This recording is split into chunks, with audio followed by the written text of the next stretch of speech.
Welcome back to Master Plan. Imagine for a moment that you are standing in front of a mirror. But this isn't a normal mirror. This mirror has a built-in filter that thins your waist, clears your skin, and places you on a private jet in the Maldives.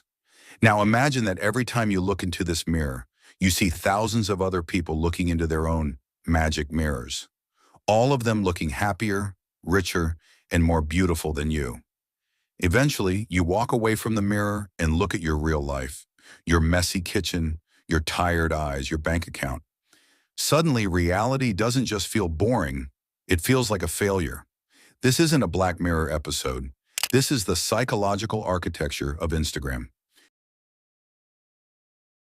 Today, we are deconstructing the master plan of the world's most dangerous app for your mental health. We're going beyond the surface level, social media is bad talk. We are diving into the neuroscience of envy, the death of the internal validation system, and why Instagram was specifically designed to make you feel inadequate. The aesthetic trap, perception versus reality. Let's start with a story. In 2017, the Royal Society for Public Health in the UK conducted a massive study called Status of Mind. They surveyed thousands of young adults across various platforms. The result? Instagram was officially crowned the most detrimental social media platform for young people's mental health. But why? Why Instagram over Twitter or YouTube? The answer lies in the hierarchy of senses. Humans are visual creatures. We process images 60,000 times faster than text. When you read a tweet about someone being successful, your brain processes a fact. When you see a high-definition, color-graded photo of that success, your brain processes an experience.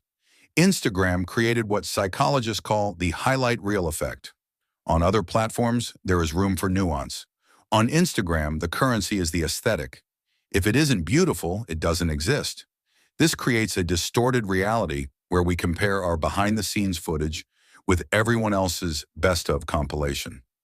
The problem is that your brain is hardwired for social comparison theory. Developed by Leon Festinger in 1954, this theory suggests that we determine our own social and personal worth based on how we stack up against others. In the past, you compared yourself to your neighbor or your cousin. Now you are comparing your Tuesday morning to a billionaire's curated summer or a fitness model's surgically enhanced physique. The dopamine loop, the slot machine in your pocket.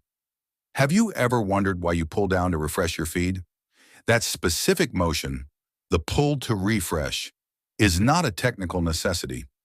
It is a psychological trigger. It is modeled exactly after the lever of a slot machine. In the world of neuroscience, this is called variable ratio reinforcement. If you knew exactly what you were going to see every time you open the app, you'd get bored. But because you might see a new like, a new DM, or a viral reel, your brain releases a hit of dopamine every time you check. But here is the dark secret. Dopamine is not the chemical of pleasure, it is the chemical of craving. It doesn't make you feel satisfied once you've scrolled for an hour. It makes you want to scroll for a second hour. Instagram's algorithm is a masterpiece of engineering designed to keep your time spent on device as high as possible. Why? Because you aren't the customer. You are the product. Your attention is the oil being refined and sold to advertisers.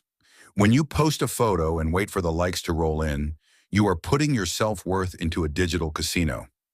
If the photo flops, the drop in dopamine can lead to genuine feelings of social rejection. To your primitive brain, being ignored on Instagram feels like being exiled from the tribe. It triggers the same pain centers in the brain as physical injury. The death of presence, the Instagrammable life. Let's talk about a phenomenon that is killing our ability to be happy, the spectator's mindset. Think about the last time you went to a beautiful dinner or a concert. Did you experience it through your eyes or through your phone screen? Instagram has forced us to live our lives as curators rather than participants. We no longer ask, "Am I enjoying this?" We ask, "How will this look to my followers?" This is a massive psychological shift. When you are constantly thinking about how to frame a moment for an audience, you are effectively removing yourself from the moment. There is a psychological concept called flow state. It's that feeling of being completely immersed in an activity. It is the peak of human happiness. Instagram is the flow state killer. By constantly seeking external validation, we are weakening our internal validation system. We are becoming other-directed individuals, people whose happiness depends entirely on the opinions of others. The body image crisis, the filtered self. We cannot talk about Instagram without talking about the Instagram face.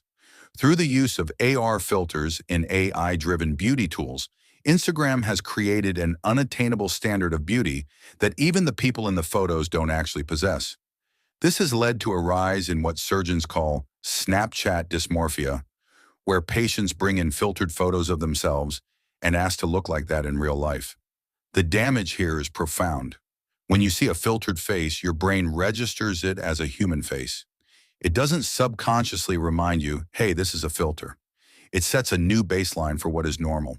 When you look in the mirror and don't see that poreless skin or those specific proportions, the gap between self and ideal self grows so wide that it leads to chronic anxiety and depression.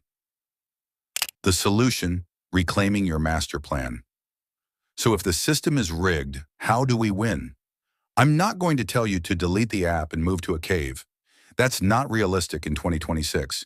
But I am going to give you the master plan for reclaiming your mind. 1. The 24-hour detox. Once a week, delete the app for 24 hours. Notice the phantom itch, that urge to check your phone when you're bored. That itch is the addiction leaving the body. 2. Audit your following. If you follow someone and their posts make you feel less than, unsuccessful, or unattractive, hit the unfollow button immediately. It doesn't matter if they are a celebrity or an old friend.